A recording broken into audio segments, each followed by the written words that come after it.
city of Gloucester, Massachusetts, and its deep maritime history contributed to present-day connections of man to the ocean. An expedition by the name of the Dorchester Company discovered Cape Ann while sailing through Gloucester Harbor. Officially founded in 1642 as a seaport, Gloucester had a very strong connection to maritime industries. Gloucester, having a large harbor and lots of land, it acted as a merchant's connection to the mainland. During the 1800s, Gloucester had fully developed industries based on fishing. As the demand for fish increased and the profit became more prevalent, and a new evolution of the fishing boat was arising, schooners were large boats built in Essex, which sacrificed safety for speed and larger storage. The schooner evolved over the centuries, and so did the industry surrounding it. There became a need for repairs to be made to schooners in order to keep them sailing smoothly on open waters.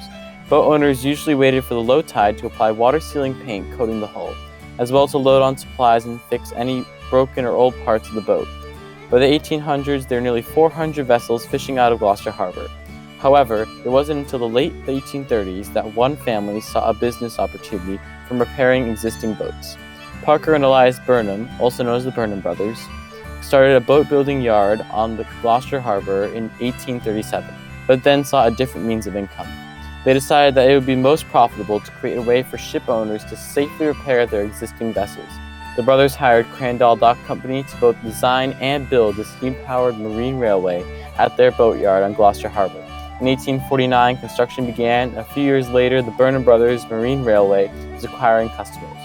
The Burnham Brothers might have just been looking for another way to profit, but their new addition to Gloucester Harbor became the basis for surrounding industries up until this day.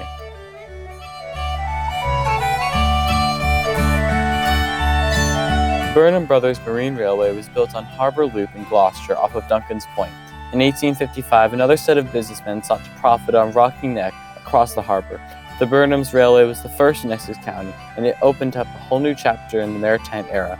Industries such as fishing, exporting, planing, and shipbuilding all became affected from the railway. The train depot, close to the railway, allowed materials to easily be both imported for vessel repairs, and goods could also be exported. In addition to the railway, to increase business opportunities, the Burnham Brothers built a grist mill in the same building that houses the railway mechanics.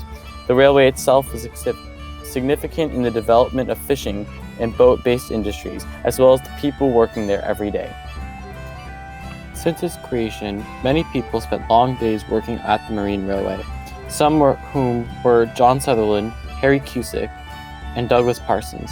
Each person has a unique story that contributed to the overall historical significance of the railway's implementation in Gloucester Harbor. Douglas Parsons started to work at the railway in 1977 under Harry CUSICK. Today he is a well-known Gloucester local and continues to benefit the preservation of Gloucester's marine history. We have a 65 horsepower, 220 volt motor that we rebuilt a couple years ago. That's over here. And that motor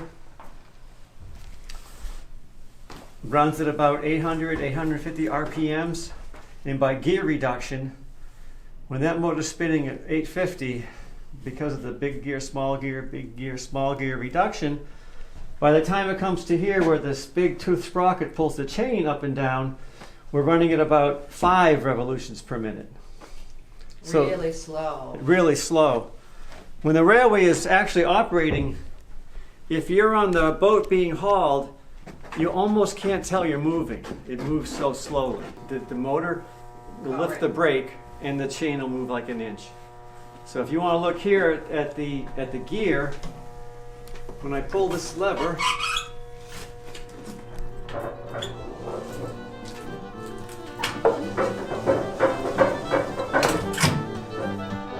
Today, the railway is still in use. In fact, recently, a 1911 built schooner was sailed out from Boothbay, Maine to Gloucester Harbor. The boat Sylvina W. Beale had need for some repairs and renovations, and the owner thought that there would be no better way than to use the marine railway located at Maritime Gloucester. The railway required some minor seasonal repairs to allow a smooth haul out of the water. To haul up any vessel, you first line up the cradle and the boat, fit bilge blocks to balance the boat on its keel. The chain slowly pulls the vessel out of the water. The success of the hull proves that this simple technology works because of the principle, not due to the age of the equipment. Today, the railway is being preserved at Maritime Gloucester Heritage Centre, and the educational director, Amanda Madeira, has been working very hard to keep this educational facility alive and thriving. I'll start with the railways because that's really a keystone to our mission, which is celebrating the maritime heritage and our relationship to the ocean.